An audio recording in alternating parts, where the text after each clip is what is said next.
Bom, então, iniciando aí o último bloco, né, ou o terceiro bloco, ou se você estiver assistindo o primeiro bloco de hoje, a gente vai falar sobre força magnética, força magnética,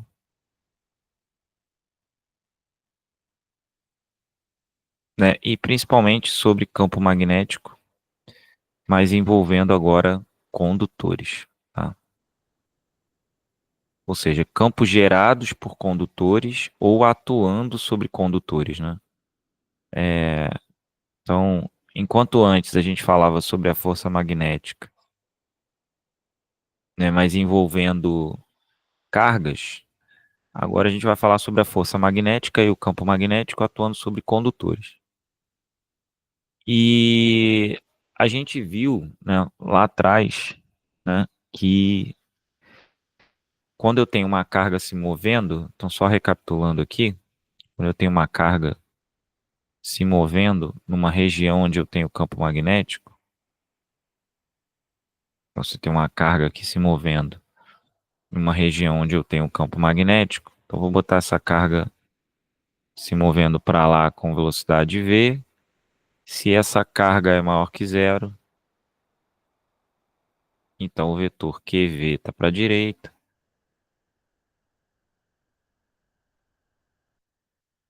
né? E aí, se eu tenho um campo magnético B, por exemplo, né, assim, né? QVB, né? Como eu falei, é, faz com que você tenha aí, é, aliás, de repente até fica mais vantagem colocar aí, né, um B para dentro, o F vai estar para cima, mas eu vou deixar assim, o F vai estar para baixo aqui, ó. Eu teria um F para baixo, assim, né? Que a gente teria isso pela regra da mão direita, né? Então a força magnética estaria assim, tá? Então, se você tem, deixa eu ajeitar isso aqui. Se você tem, né, um campo B para fora da página, QV para frente, né? Lembrar que é QVB, né? Então é meio que assim, ó, QVB vai para baixo, né? Regra da mão direita. Enfim, isso aqui quando eu tenho uma carga, né? E a gente quer entender o que que acontece quando eu tenho um condutor. Então, o que que eu vou fazer? Vamos imaginar que você tem um condutor imerso numa região onde há um campo. Então, eu vou pegar aqui um campo assim, ó, tipo num plano aqui, ó, tá? Em que eu tenho um campo saindo aqui desse plano, tá? Então, em perspectiva, a gente tem isso e o campo ele tá meio que assim, ó. Ele tá meio que fazendo isso, tá? Pensando aqui num campo saindo assim. E aí, digamos que você tem aqui, ó, é, um condutor e que esse condutor, né, ele tenha uma corrente atravessando ele, tá? Então você tem uma corrente aqui, ó, atravessando o condutor. Pronto. E aí eu tenho um campo, né, como eu falei, esse campo tá assim. Pronto. O que que vai acontecer nesse caso? Repare que a gente sabia que antes, né, esse aqui é o campo B.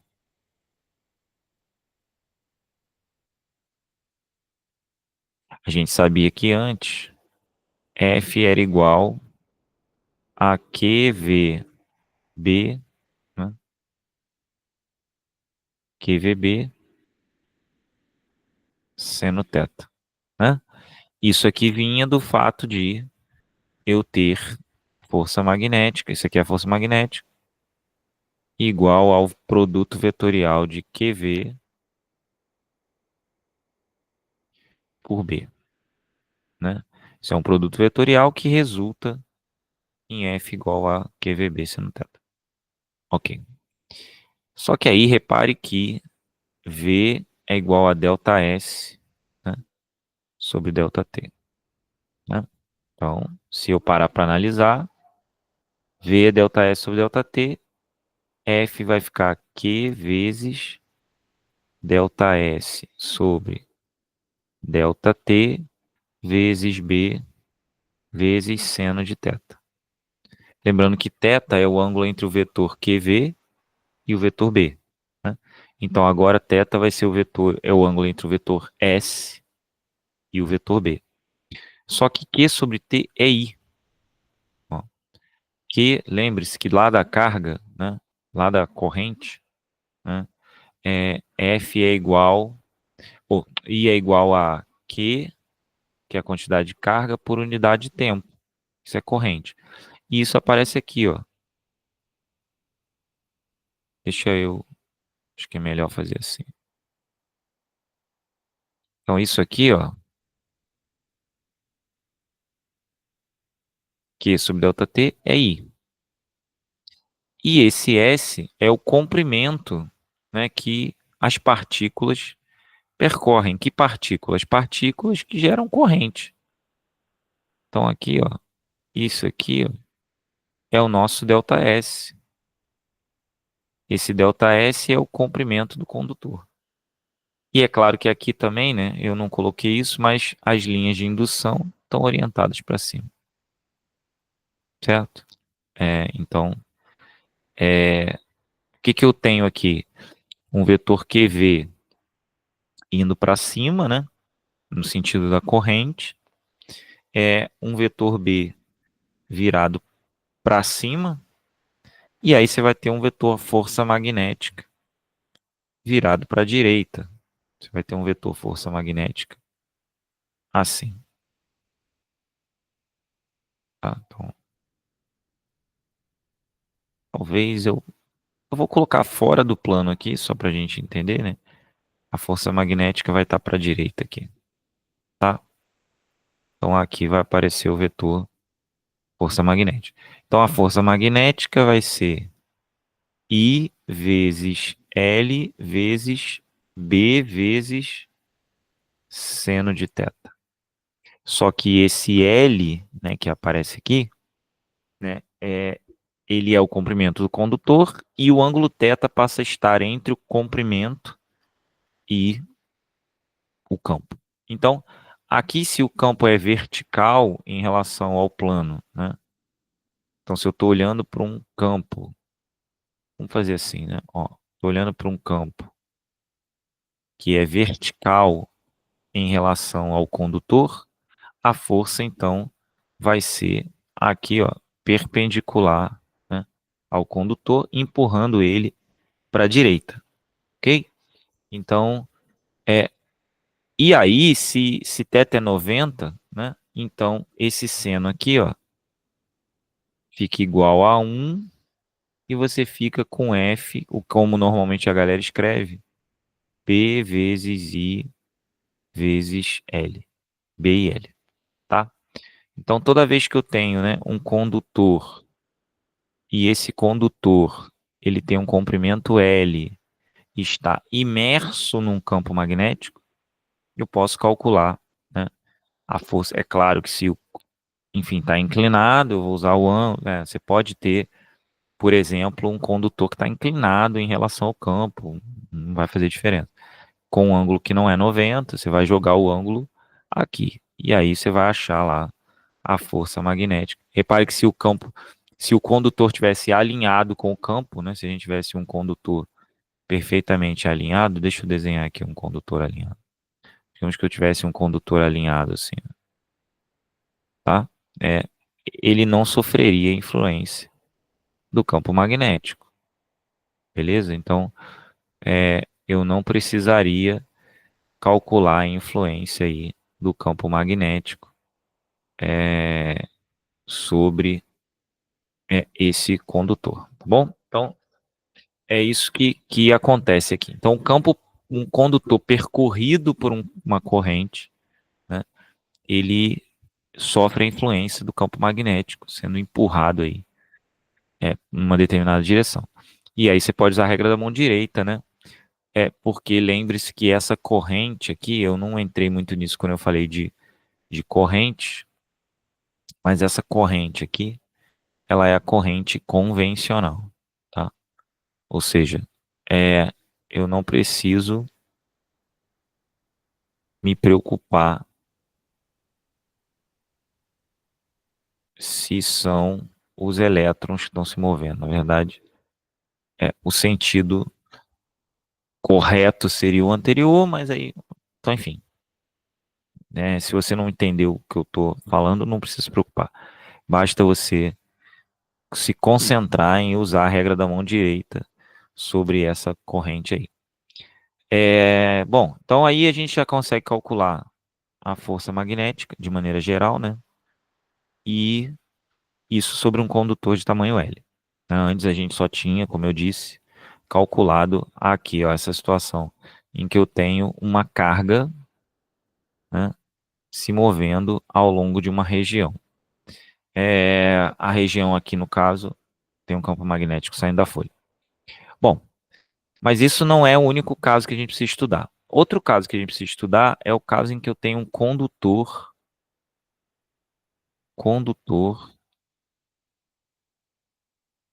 infinito.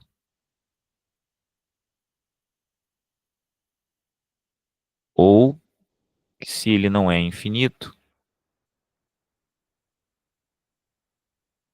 né? É,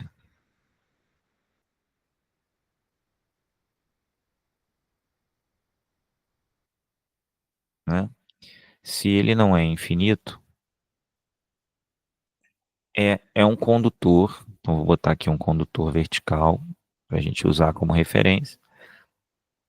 Você tendo um ponto muito próximo de um condutor, tá? Então, a situação é a seguinte: tem aqui um condutor e digamos que eu tenho um ponto muito próximo do condutor, a ponto de eu, né, considerar essa distância muito menor do que o comprimento do condutor, tá? Ok. Então, esse condutor está sendo percorrido por uma corrente I, né? E aí eu quero saber o que que acontece no entorno desse condutor. O que acontece é o seguinte: em volta dele vai se formar um campo magnético, né? Esse campo magnético vai seguir a essa linha aqui de indução. E como que eu sei que essa linha está com esse sentido? Porque você vai colocar a sua mão sobre o condutor. Vou tentar desenhar aqui uma mão, que nem eu fiz da outra vez, né? Envolvendo esse condutor de tal maneira que o polegar fique assim, ó, e os dedos fiquem em volta. Não sei se eu vou conseguir desenhar isso. Bom, enfim.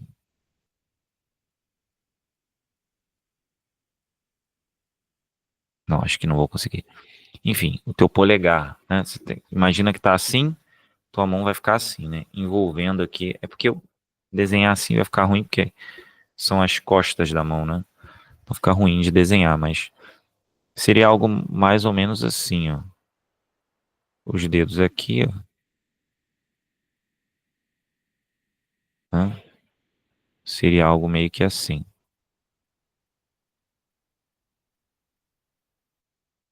tá? E aí os dedos envolvendo aqui o condutor. Aí não vai dar para ver os dedos, mas, né, seus dedos estão envolvendo o condutor aqui, tá? Então, ou então assim, né? Acho que assim dá para, se eu botar a mão do outro lado, acho que vai dar para entender, ó. Tá aqui um dedo, tá aqui o outro dedo, o outro, então a mão tá fechando aqui, assim, ó. E aí o polegar tá por trás aqui do fio e o braço tá para lá. tá? Aí aqui, ó, tá? Polegar para cima. E aí, é, com a mão feita dessa maneira, né? Com o polegar envolvendo aqui, ó. Se você olhar, os seus dedos se fecham nesse sentido, no sentido em que vai aparecer o campo de indução. Então aqui,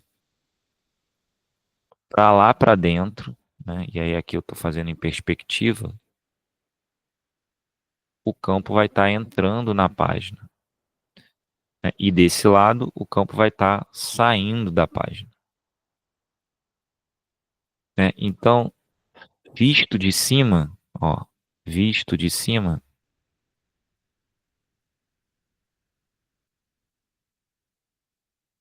você veria algo assim, ó. Deixa eu fazer assim, que eu acho que é melhor. Visto de cima seria algo assim. Deixa eu fazer com a mesma cor, para ficar claro, ó. A corrente subindo, deixa eu fazer ela de azul. Então essa aqui seria a corrente,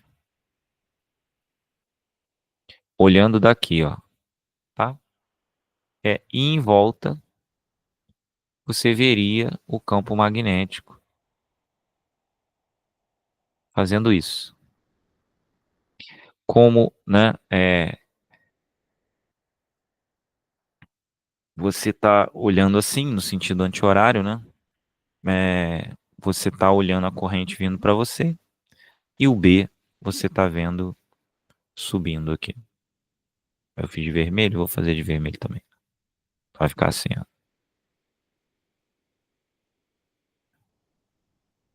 Esse é o campo gerado pelo condutor, não o campo que atua sobre o condutor. E, né, se essa distância aqui é R, que é a distância da carga até o ponto onde é gerado o campo, ó, essa distância aqui,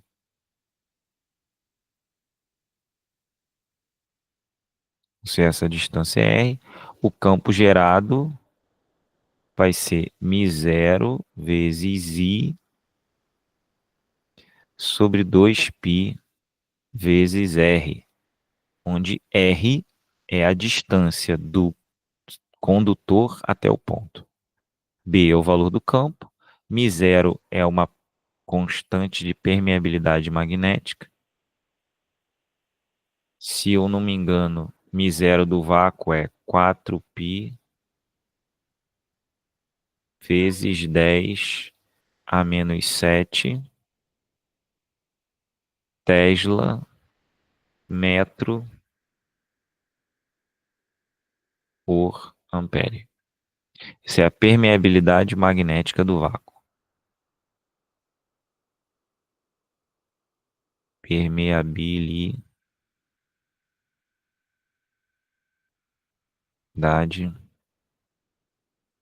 magnética, tá? Do vácuo.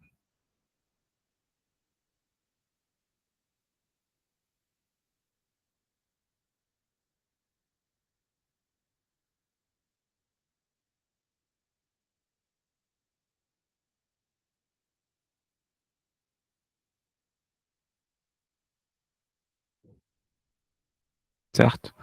E, claro, como eu já falei, tá aqui, ó. Esse é o campo gerado por esse fio. Aí, né, o que que normalmente eles perguntam? Por exemplo, se você coloca dois fios lado a lado, então vamos colocar dois fios.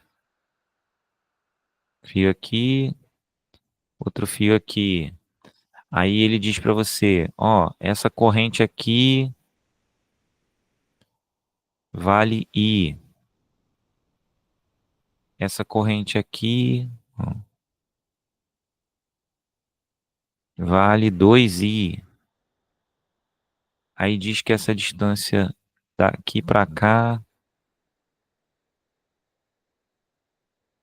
é uma distância que vale 2D, por exemplo. Vale D. Digamos que fosse isso. Aí pergunta, qual é o campo nesse ponto, onde aqui é 2/3 D e aqui é 1/3 de D. Qual é o campo nesse ponto? Aí você aplica a regra da mão direita, digamos que essa aqui é I1, esse aqui é 2I1, esse é o condutor C1 e esse é o condutor C2. Eu quero o campo naquele ponto P, né, nesse ponto P, que está D sobre 3 de um condutor e 2D sobre 3 do outro. Pela regra da mão direita, para esse condutor da esquerda, né, para esse condutor da esquerda, o campo vai estar assim, entrando na página, pela regra da mão direita, certo? Para o condutor da direita, o campo vai estar saindo da página, porque para ambos ele vai entrar pela direita e sair pela esquerda. Então, no ponto P, você vai ter um campo de laranja entrando na página. Então, o campo de laranja, que é o B1, vai estar entrando na página. Então, B1 vai valer μ0 vezes corrente I sobre 2π vezes a distância, 2D sobre 3.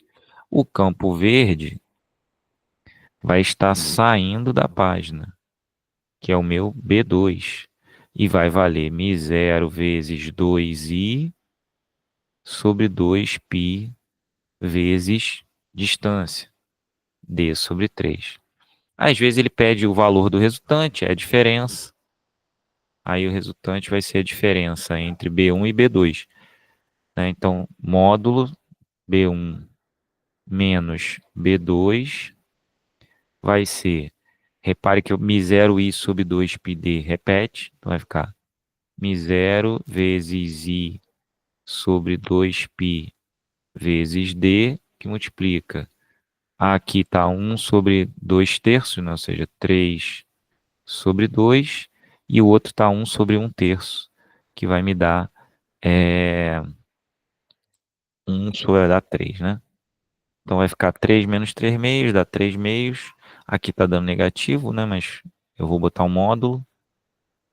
Então, se você considerar o módulo aqui e aqui, ó, você vai ter 3 meios de μ0 i sobre 2πd. 2πd. Ou, se você preferir, para uma resposta mais sucinta, 4, não, 3/4 de μ0 i 2π. Não, 2 não tem, só π vezes d. O 2 eu já usei, tá? 3/4 de μ0 i sobre d. Ou ele pode pedir para dividir um pelo outro e por aí vai. Aliás, tinha um 2 ali, né? Que eu não coloquei. Aqui, calma aí. Tem um 2 aqui que eu não coloquei. Deixa eu consertar essa conta, ó. Esse 2 aqui do verde vai ficar 6 aqui e não 3, ó. Aqui vai ficar 6. Porque esse 3 aqui vai para cima, vai ficar 6. Um fica 3 sobre 2, o outro 6. 6 é 12, vai ficar 9 sobre 2. Então aqui é 9 sobre 2. Então é 9 sobre 4. Só para consertar a conta e ficar condizente. 9 sobre 4, tá? Esqueci desse 2 aqui. Bom, mas enfim, essa é a conta que você vai ter que fazer quando você tiver um condutor infinito e você quer o campo gerado por esse condutor, tá? Então esse é o primeiro caso. O segundo caso, né, quando não é quando você tem um condutor infinito, é quando você tem uma espira circular. Quando você tem uma espira circular. Uma espira circular, né, é uma espira,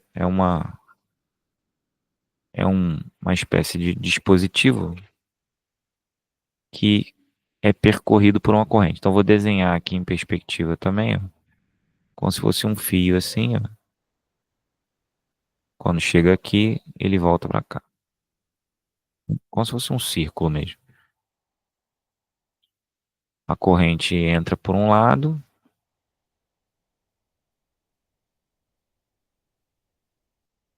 seja, a corrente entra por aqui,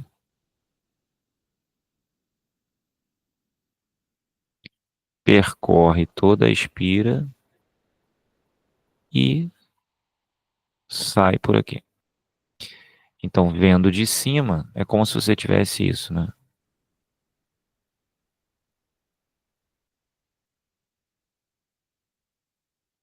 É como se você tivesse isso.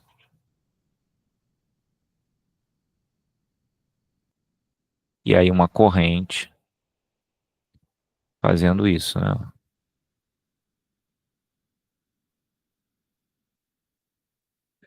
Como que eu calculo o campo no interior da espira? Fora da espira não vai ter campo, só no interior da espira.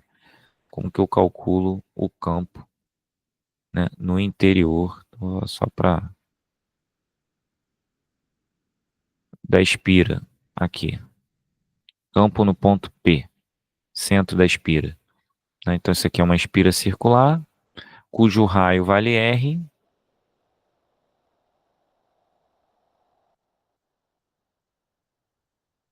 e eu quero calcular, né, o campo no centro dessa espira de raio R.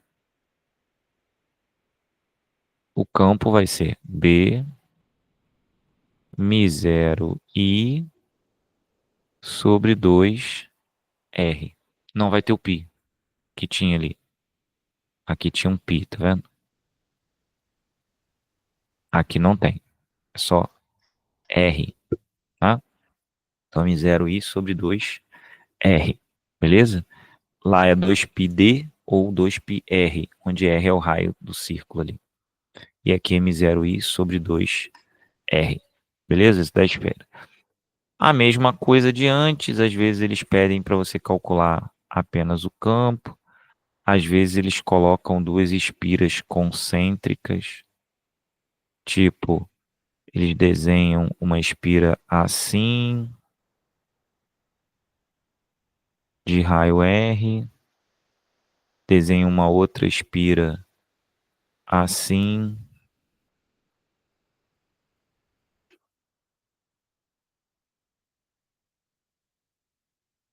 de raio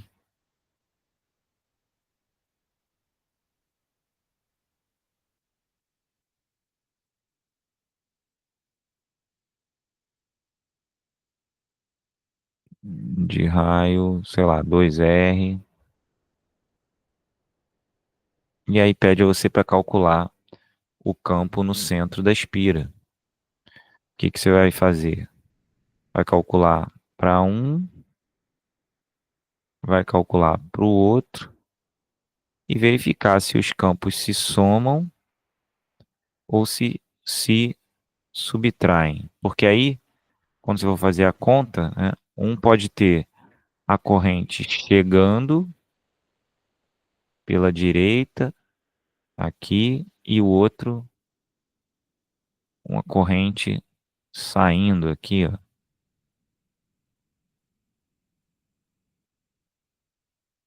que podem ser iguais, inclusive. E aí você tem que calcular aqui nesse ponto o que que acontece. Calcula um, calcula o outro, vê se um entra, o outro sai, ou se, enfim. É, quando a gente observa, né? Aí é aquela velha história agora, né? Como agora eu tenho um, meio que uma coisa circular, né? Digamos que eu estou olhando para essa espira aqui. É, as linhas de indução vão estar fazendo isso, ó, entrando por aqui e saindo por aqui, entrando por aqui e saindo por aqui, entrando por aqui e saindo por aqui, entrando por aqui e saindo por aqui. Como elas vão estar assim, né? A gente diz que aqui é o polo sul da espira. E aqui, aliás, ao contrário, né? De onde está saindo é o norte. Polo norte da espira. E aqui onde está entrando, que é o polo sul da espira. Por onde entra as linhas de indução é o sul. Aqui, então, né, eu estou olhando de frente para o polo norte. Então, se a espira está no sentido, se a corrente está no sentido horário, você está olhando para o polo, né? Então, sentido horário, ó, só você visualizar que no sentido horário, deixa eu ver se eu não fiz nenhuma besteira. Acho que eu fiz ao contrário aqui, peraí. Não, tá certo. Porque você tem que. Não, tá ao contrário aqui, calma aí. Tá ao contrário. Deixa eu voltar. Volta, volta, volta. Rapidinho. Volta, volta, volta, volta, volta, volta. Ó, se você acompanhar com a mão direita com o polegar aqui, né? O campo vai estar descendo aqui. Ó, descendo. É só uma questão de observação, né? Ó, polegar virado para cá, a mão vai estar envolvendo a espira, ó. Polegar vai estar envolvido para cá, a mão vai estar envolvendo a espira. Ó,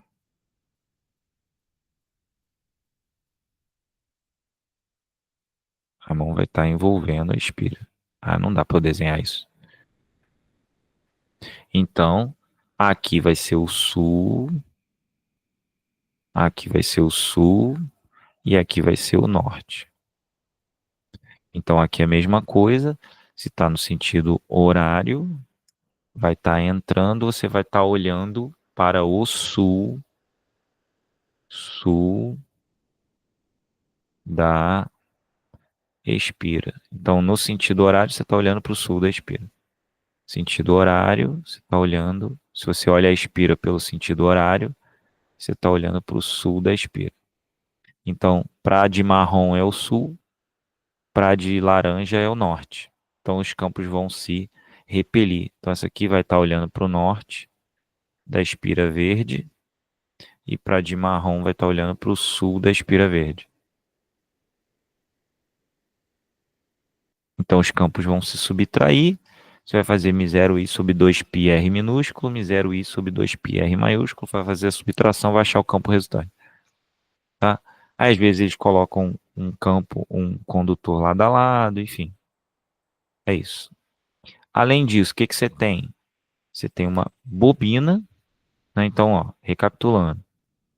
Força magnética sobre um condutor B e L, ou, de forma mais completa, B e L seno teta.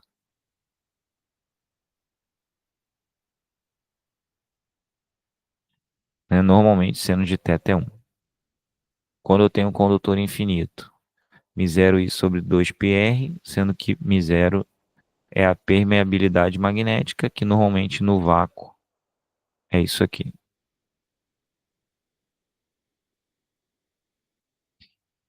Aí dei um exemplo. Espira circular, regra da mão direita, campo, μ0i sobre 2r. μ0 é a permeabilidade magnética. μ0, 4π vezes 10 a menos 7 Tesla metro por ampere. Tá, isso no vácuo. O que que você tem agora? Você tem aqui a bobina chata.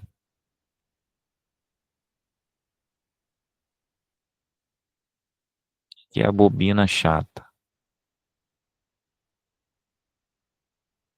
É quando você tem várias espiras empilhadas. Então, você tem aqui uma única espira circular. E aqui você tem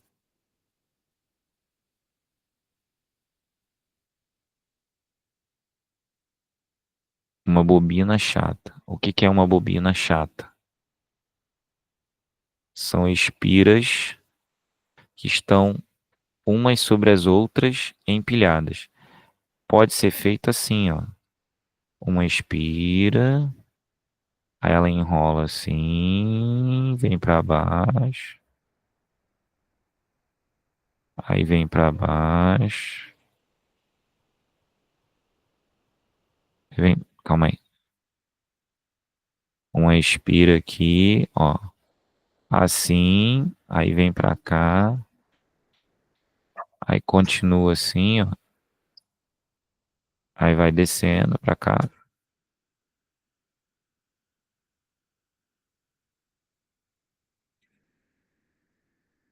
tipo isso.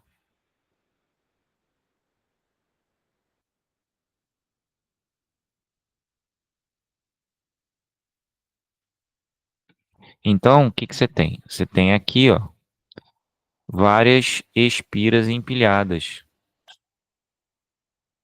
Espiras empilhadas. E aí, obviamente, a corrente vai fazer isso, né? Vai percorrer a espira, corrente vai percorrer a espira, pela regra da mão direita, né? O campo vai entrar por cima aqui, ó. Vai entrar por cima, assim, ó. Sair por baixo. Então, olhando de cima, você vai estar olhando para o Polo Sul. Então, vai entrar por aqui e sair por aqui. Então, aqui em cima vai ser o sul da bobina chata e aqui embaixo o norte da bobina chata. Como que eu calculo o campo no interior da bobina chata? B igual a N vezes μ0 I sobre 2R, onde N é o número de espiras colocadas na bobina, tá? Então N é o número de espiras colocadas na bobina. Então esse N aqui, ó, é o número de espiras, número de espiras na bobina. Ok. O último caso é o solenoide. O que que é o solenoide? O solenoide é o seguinte.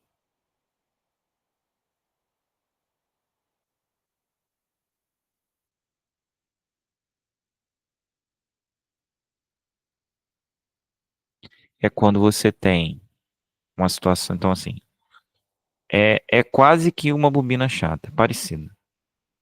A diferença é que agora o que vai acontecer é isso aqui, ó. Você vai pegar um fio e vai enrolar ele assim. Deixa eu ver se eu diminuo aqui o atraso do, do cursor para a gente conseguir desenhar solenoide. Então, solenoide é meio que isso.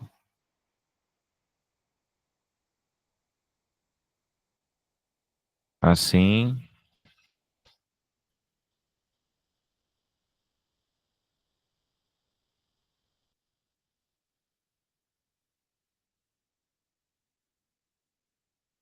pronto. Então, ele é tipo uma bobina chata. A corrente, né? Digamos que ela está entrando por aqui, ó, e dando a volta para fora, ou seja, na parte de cima do solenoide. Eu tenho, deixa eu ver se eu consigo desenhar isso. Eu tenho o campo saindo na parte de cima e sempre entrando na parte de baixo,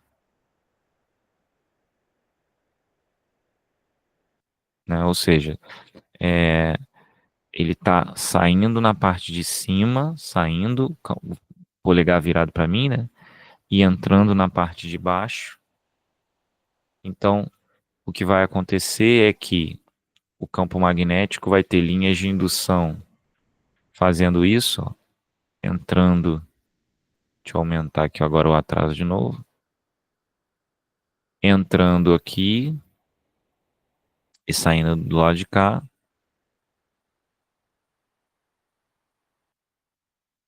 certo? E aí, o que que vai acontecer agora? Ó, aqui no interior do solenoide, o campo vai ser aproximadamente uniforme, sendo que ele vai estar entrando por aqui, né?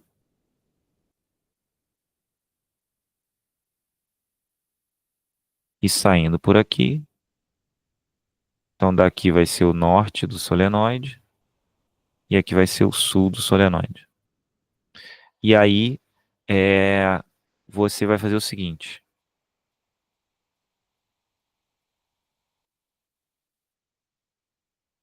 Vai aparecer uma nova grandeza aqui, que ele vai te dar esse comprimento, que é o comprimento do solenoide, tá? É, vamos chamar isso aqui de L, e aí o campo vai ser B igual a μ0 vezes I vezes N sobre L, onde N sobre L é o número de espiras por unidade de comprimento. Então, N sobre L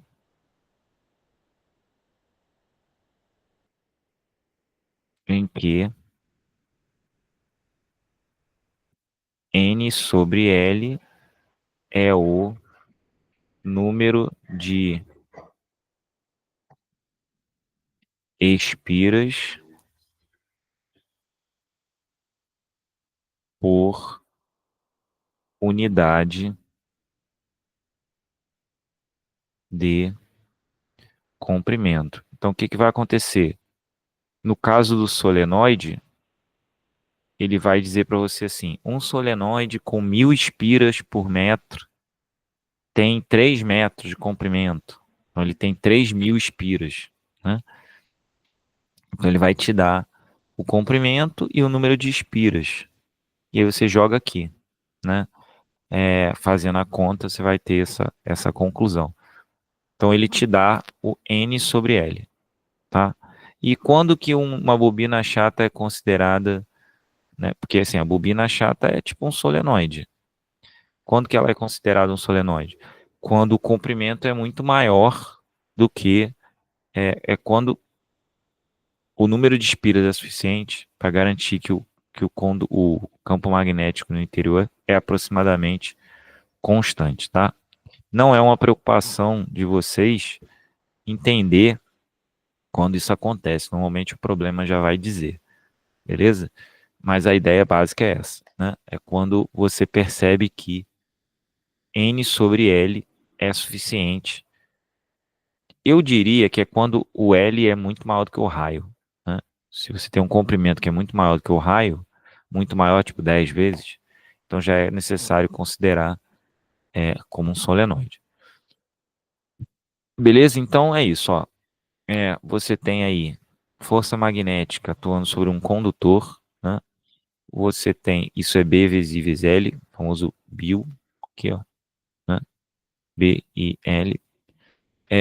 Você tem o condutor infinito gerando campo magnético. Vai usar a regra da mão direita. Tentei fazer esse desenho aqui para deixar a ideia clara. Você tem aí a espira circular, quando você está olhando para o sul e para o norte da espira.